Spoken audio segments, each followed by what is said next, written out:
What's going on, guys? Austin here, and in this video, we are going to be taking a look at the post-week 6, that means for week 7, extra points NFL power rankings. This might be my favorite video of the week because what it allows me to do is just absolutely trash some of the worst teams in the NFL and then gloat on some of the better teams that I said were going to do well, and then just maybe ignore some of the teams that I got wrong.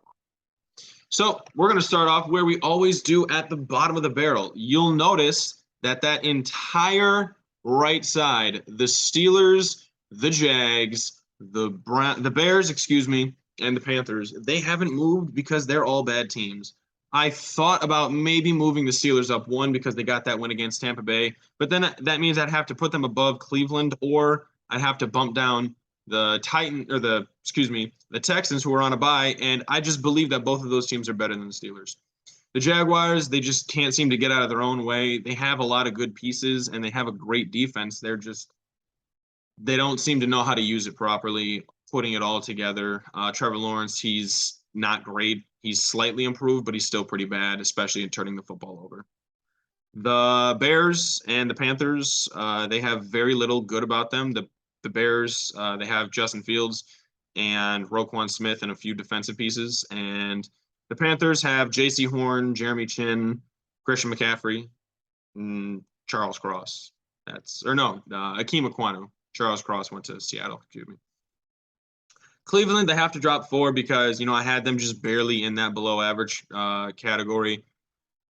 And they ended up dropping a deuce against the New England Patriots, who aren't a great team.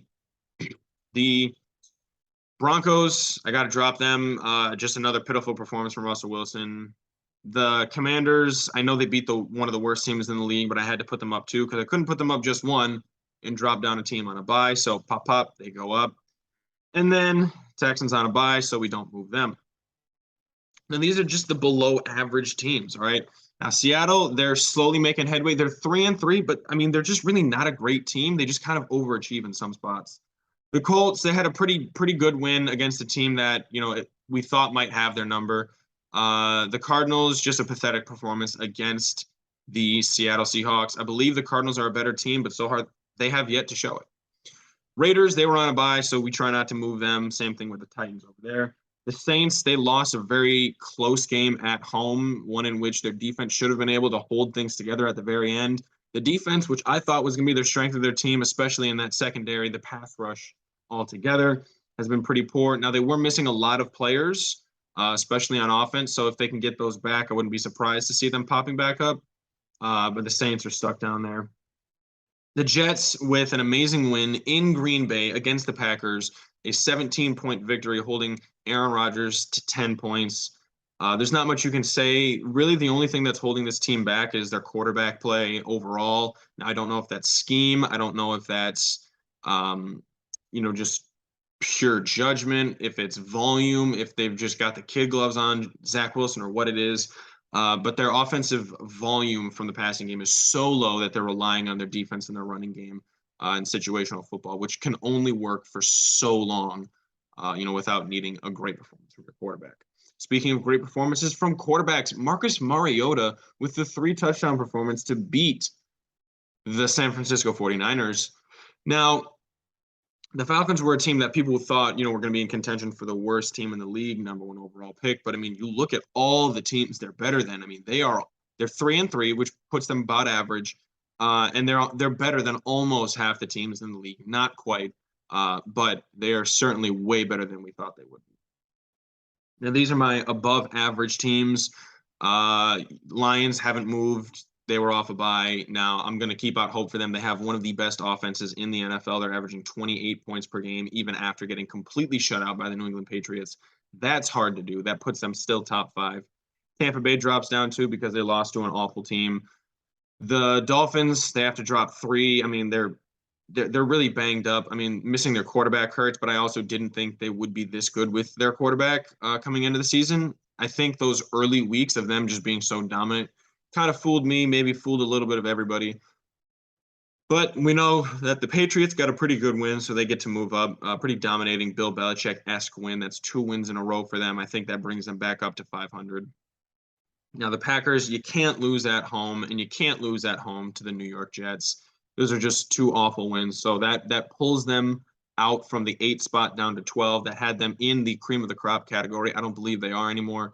Now they're going to have to make some serious headway. The Rams, I didn't want to have to move them up this much, but I really couldn't put them behind the Packers. So even though it was just a win against the Panthers, I brought them up 2 spots over the Green Bay Packers. Now the Giants, another great win. They went on the road, beat Baltimore in a comeback win. No, maybe that one was at home. They beat Baltimore in a comeback win regardless, which seems to be Baltimore's problem, is not being able to hold leads at the end of games. But, I mean, when you've got Daniel Jones at quarterback, you don't expect to be able to win those games, but they did. Saquon Barkley, he didn't even have a great game. Daniel Jones didn't have a great game. They won on the strength of their defense, the strength on forcing turnovers, and just situational football. As of right now, Brian Daboll is the coach of the year, and he probably has been for about 3 weeks now, clearly. So the Giants, move up into that top 10 category. And the Bengals, they moved back into the top 9 while they were at 10. Now they're back into the top 9. I didn't think they'd be a playoff team. They still really don't look like a playoff team. The Ravens especially don't look like a playoff team. This division might honestly belong to the Browns just as soon as Deshaun Watson comes back.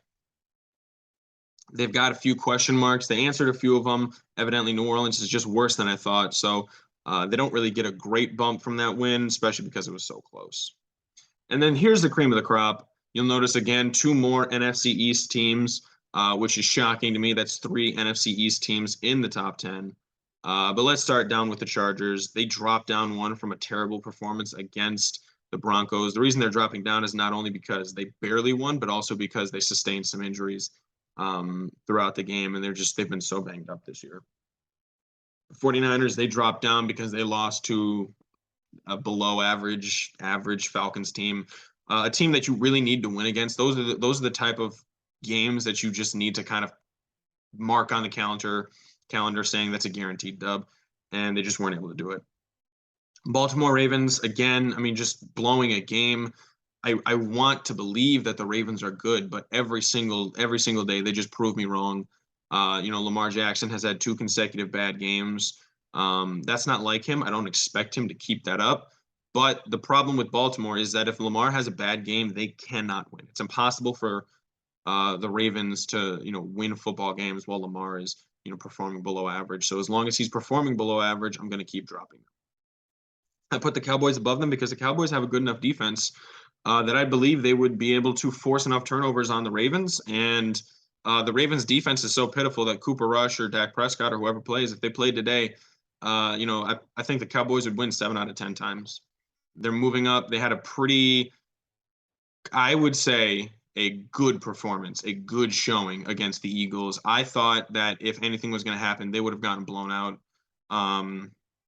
But they didn't. Now they're getting Dak back. That's kind of where that boost comes from.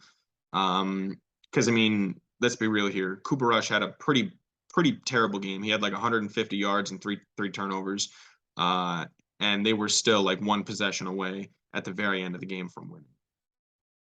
Now we're moving into that top 4 spot.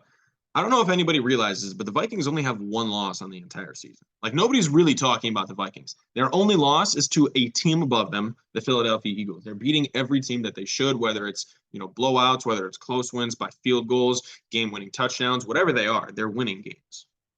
The only real question is, are they going to be able to sustain defensive play? They've had decent players on defense throughout the years, coming together just now. Patrick Peterson's playing pretty well this season. Unfortunately, they lost their safety out of Michigan. No, out of Georgia, Lewis Cine. But we'll see what they can do. The Chiefs have an underrated defense. They're putting a lot of pieces together. They have a lot of young players. Trent McDuffie, I don't really think he's played more than 10 snaps this season. And then they have the kid out of Purdue, I think.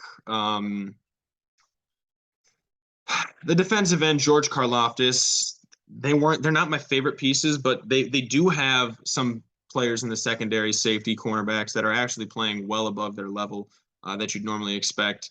And the offensive line still has to come along. I mean, these top 3 spots, they haven't moved in weeks. The Eagles, they are who we think they are. They are an undefeated team that's had an easy schedule.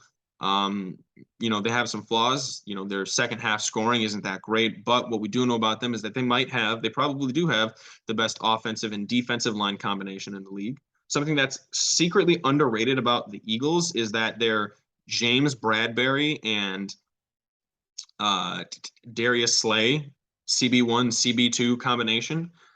They have the best cornerback tandem in the league. They're both, I believe, top 5 and lowest passer rating allowed, and they're also pretty high on the volume of targets.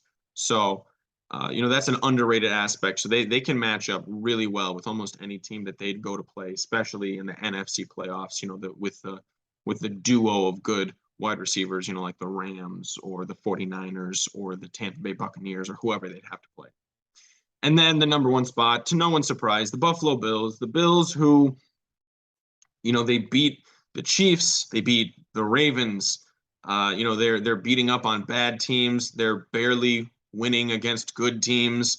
They only have 1 loss on the season. It was that crazy loss against Miami. Not much to say here. I mean, we know that they have the deepest front 7 in the league. We know that they have one of the best secondaries in the league. That's just not really healthy, and it will get healthy.